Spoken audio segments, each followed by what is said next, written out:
Hello and welcome to Python for Everyone.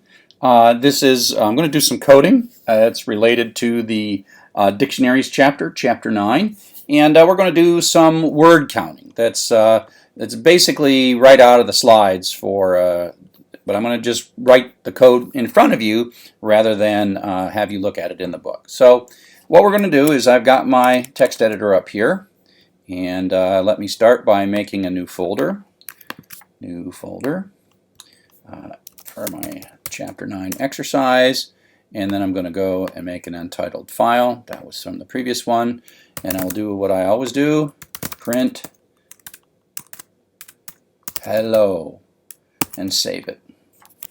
And save it here into exercise 09 and ex09.py.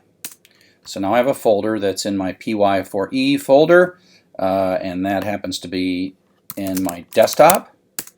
py4e is my folder on my desktop, and now I have all of these subfolders: cd, ex08, ls is dir on Windows, ls, oops, I got to go up one, ex09, ls. So I've got that file right there.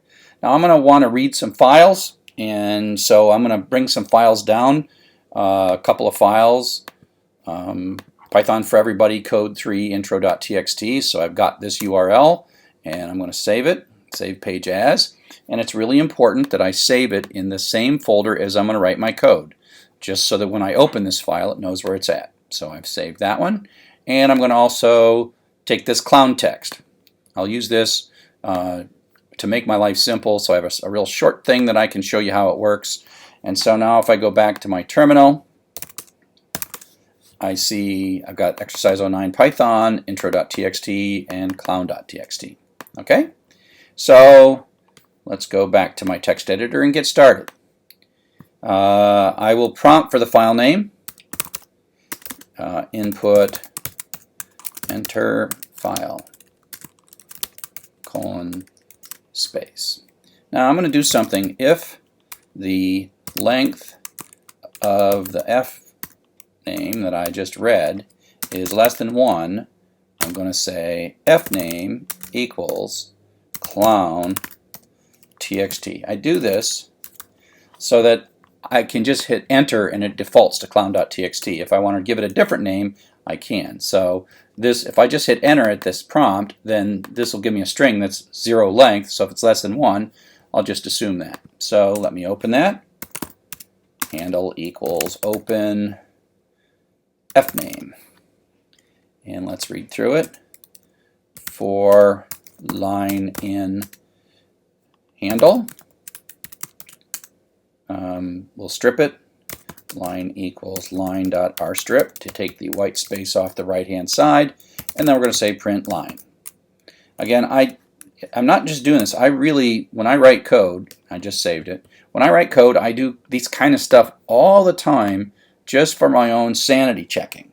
And so now I'm going to run Python 3 ex09.py just to test that.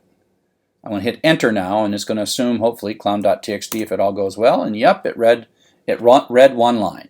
Okay, so that part's working. I'll just leave that print statement in.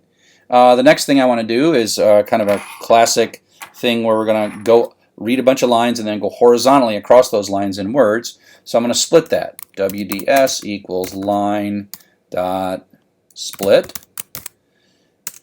and print WDS. So I'll print that, and I'm going to save it and test it. I really love to test things over and over. There's the actual line. This file, clown.txt, only has one line, and it breaks it into words, and so I have those words. Let's just run it again with intro.txt. So this will have a lot of lines, line, lots of lines. Every line prints out the line and then prints out the words that we split it into. Okay, so now one of the things that I do here is I want to believe, now I sort of can believe everything from here up. Like, oh, it's going to open the file, it's going to read through the lines, and going to split them into words. And so then I'll just kind of behind it, I'll just say, okay, I'll just comment that out. Now I need another for loop for W in WDS. Now words is a Python list and has some number of words in it, 0 or 12 or whatever was on the line. And now I'm going to print out the word. Okay, and so now it will go through that horizontally. Now I'll just do clown.txt so that you see I'm not printing the line out. That's the words that have been parsed from split from the line. And now we got this loop. Now, one of the things that's interesting is just to make sure that you're going through all the words. And I like a print statement here to know that W is going to successively take on literally all the words of this file. So if I comment this print statement out and I run it again, clown.txt, that for loop starting from here is every word in that file, which happens to only be one line. But now if I do the same thing for intro.txt,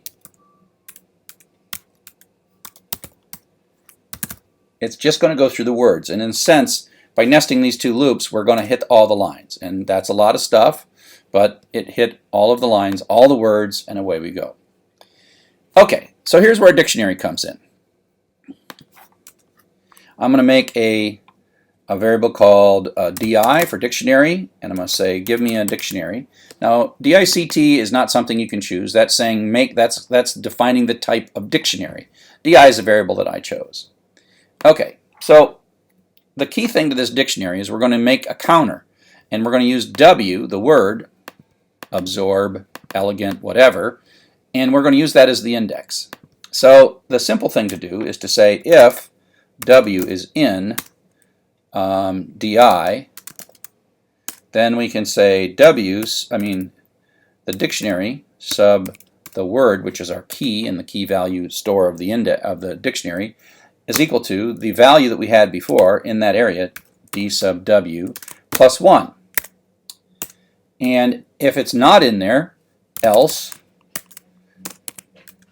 di sub w equals 1. And I'm going to print print new. So every time we see a new word, it's going to say new. And I'm going to also then print W and the current value of the counter for W as it's going through. Now notice how far in I'm indented. This is all part of this inner loop. So this is the loop that's going to run every single word. Okay? And I'm going to run this first with clown, so it runs slowly. Okay, so we saw the was new, and the count is 1. Clown is new, count is 1. Ran is new, the count is 1. After is new, the count is 1. Now we saw the again, but now we made the count be 2. Let's print here.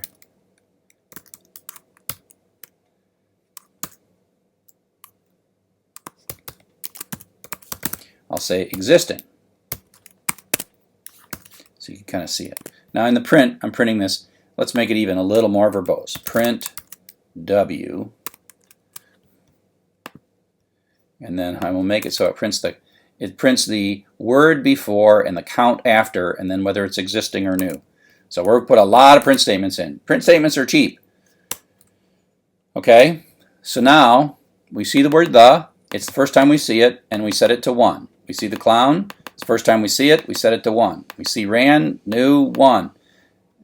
Later on, we see the. It's already in. So existing means it was already in the dictionary. W as a key was already in the dictionary. Okay, and so that's why we added 1 to it. So the old value was 1, and then we added di sub the equals di sub the equals di sub the plus 1. W is the string the, the. That's what that string is. Okay, and so we've made it all the way through, and you see the in this one line occurred ultimately 7 times. So now I want to print out the contents of this dictionary at the very end of both loops. So I got to de-indent twice, and so that will give us the counts. And so this is what we get when it's all said and done. You know, the happened 7 times, but it just worked through its way through. Okay?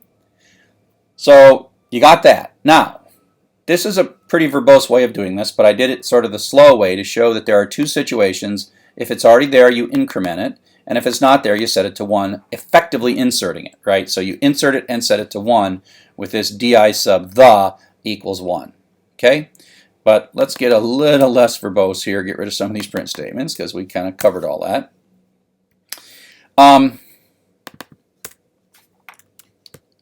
Get rid of this line and go back to printing W and DIW at the end. We'll leave that one in. So what I want to do is I want to look at this bit of code right here, this if W in DI else. We do this so much with dictionaries that there is an easy mechanism to do this that combines these 4 lines into a single kind of contraction. And so I'm going to do this. I'm going to print, let's put 2 stars out, then the word and di.get of the word, comma, negative 99. Okay, and so this di.get of the word is the important part. The way it is this is a dictionary. .get says in its first parameter is the key to look up, which is word like the or fell or clown or whatever, and 99 is the default value that we get if the key doesn't exist. So this is in effect an if then else, right? This little di.get w99 negative 99 is, you know, if it's in there, do one thing. If it's not in there, do something else. Okay, so let me show you how this works, and you'll see that the 99 will happen when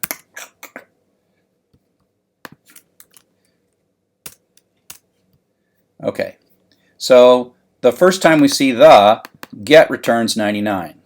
Right, so let's move it over here. The first time we see the is not in the dictionary. So this di.get of the word the in the dictionary gives us back the negative 99. Okay, and this still is working, and so the is 1, clown is whatever, but away we go. Okay, let's do it this way. Let me comment this out. Let me comment this one out and run it again so it's a little clearer what's going on. Okay, so the first time we see the is not in the dictionary. The first time we see clown, and we know it's negative 99. But here we asked for it, and the is 1 because we'd seen it before. And so that's just this get mechanism allows us to get the new value, or get a value out if the key exists and specify a default if it's not there. So I'm going to go old count equals di.get w comma 90 comma 0. So instead of using 99 here, I'm going to just get rid of all this.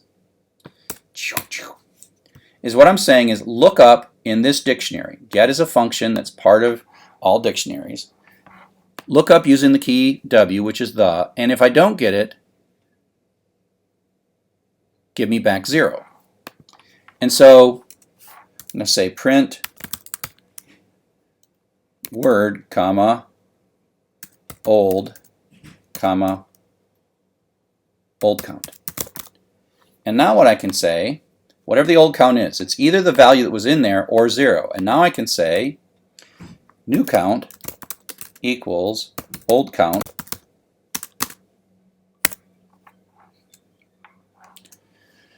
and now let's see, new count, and I can say dictionary sub word is equal to new count. So instead I'm going to get rid of this if then else then. This is basically saying look up the old count that we have. If you don't find one, use a 0. We'll print that out, and then I'm going to say afterwards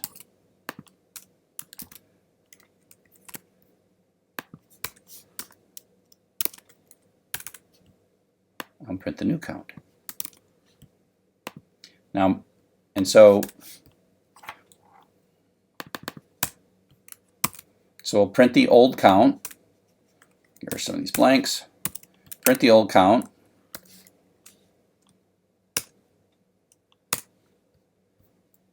And you can see the old count with the, because the doesn't exist, was 0. The new one's 1.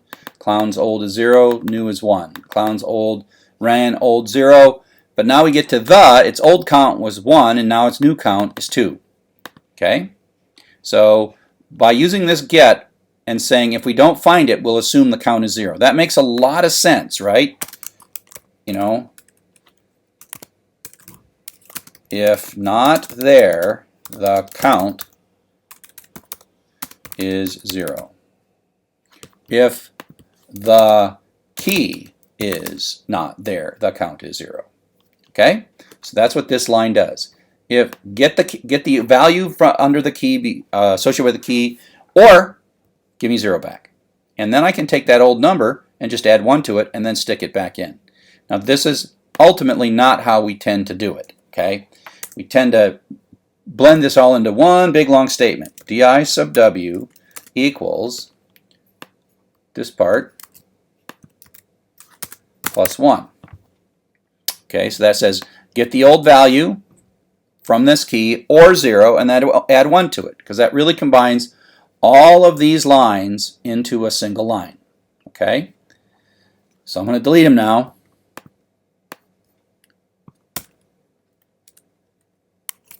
And now we've combined this all into one, what effectively is an idiom. Retrieve, create, update, counter, all in one line. I'll still print out, in this case I'll just say di sub w, and then we'll see the counter.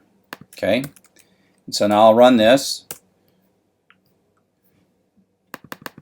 We don't, we have a new, but now we see it the second time it's 2, and so we see car the first time, we see that the second time, we see car, the third time, we see car the second time, and away we go. Okay, and so that's pretty straightforward, and so it really kind of, a typo there, so let's just get rid of that and run it with the clown stuff, and we get the right data there. And let's run it with intro.txt.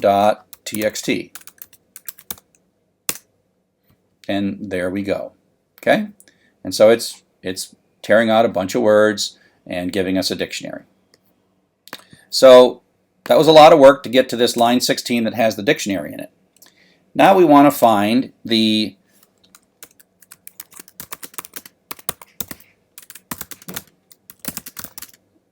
most common word. And so we're going to loop through this dictionary. And part of it is like, once we printed this dictionary out and we verified that it's right, don't worry too much about the code up here, right? Matter of fact, I can take out some of these print statements, and we can kind of trust all this. And so now we're going to work on this. Okay, now we want to find the most common word. Now this is like a maximum loop. So if you recall, we have a whole set of key value pairs. Communicate goes to 2, is to 2. Skills is 3. So we have these key value pairs, and we're going to loop through and look for the maximum. Now, in a dictionary, we can loop through the key value pairs with the following syntax. For, I would call these variables k and v for key and value, but in the dictionary's name dot items. And items is a method inside of all dictionaries that says give me the key value pairs, and we need 2 iteration variables. So this is like an assignment statement for k and v. K and v take on the successive values for the key and the value. Okay? So if I just now print k comma v,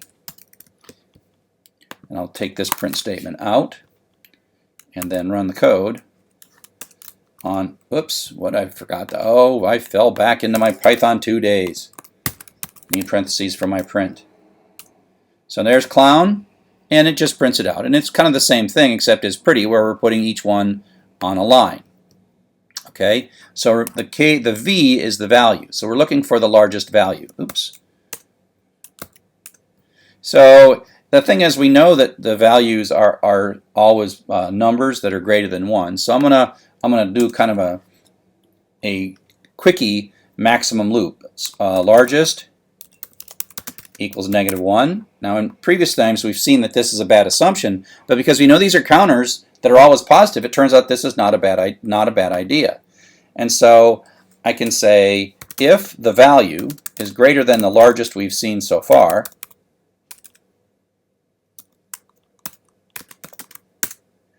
largest equals the value. Okay, and when that loop is all done, we can print the largest.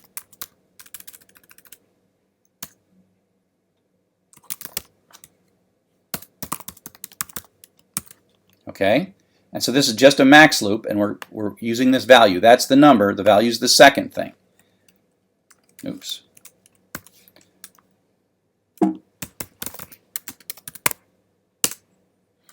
Can't type Python.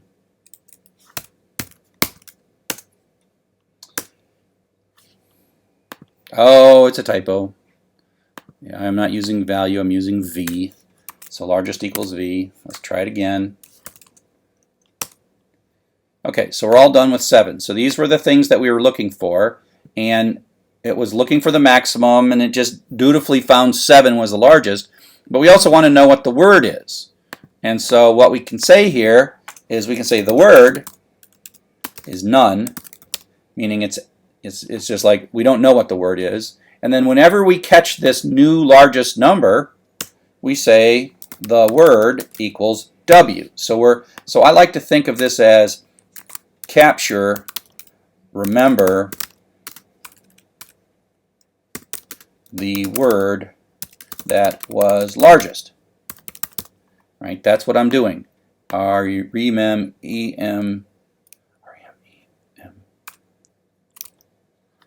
Remember. Right? That's R-E-M-E-M-B-E-R. There we go. So we're gonna this trick here is not only knowing what the largest number was, but the word that was associated with the largest number.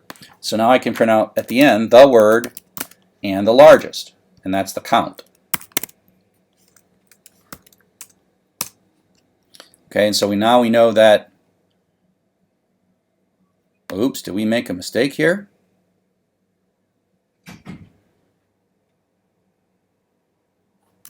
Okay, that does not look good because it says car and 7.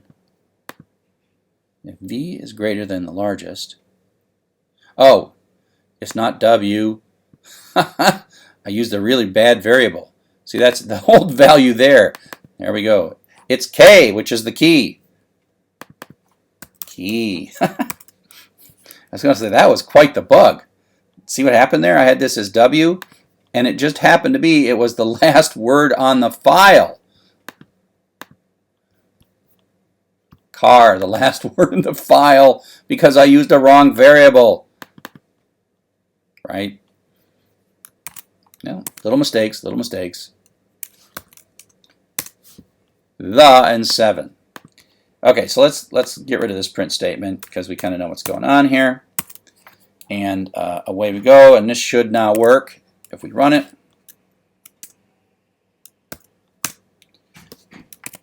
We can even get rid of the word done here.